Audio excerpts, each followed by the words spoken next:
অনেকে বলে মুজিবকে মারা হলো কেন? মুজিব তো মারা যায় নাই, মুজিব নিহত হয়েছে একটা সেনা অভ্যুত্থানে ঘটাকালে। সেনা অভ্যুত্থান তো আর খালে যাতে মার্বেল খেলে না, ওখানে দুই পক্ষ থেকেই গোলাগুলি হয় এবং হতাহত হয় দুই পক্ষে।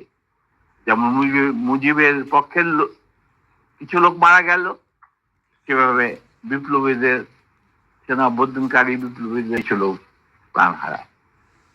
এটাই বাস্তবতা। কিন্তু তারা বিজয়ী হয়ে গেল, বিপ্লবীরা বিজয়ী হলো, তারা ক্ষমতা তাদের নিজের হাতে নিয়ে নিল। স্বতঃস্ফূর্ত ভাবে মুজিবের সেই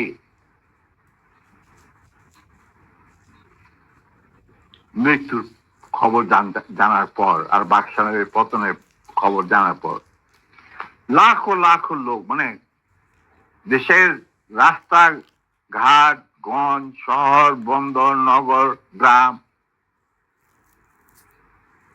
সবাই আনন্দ মিছিল বের করলো। আমরা তো এই সমস্ত লোকজনকে ডেকে নিয়ে আসিনি, স্বতঃস্ফূর্ত ভাবে লোকজন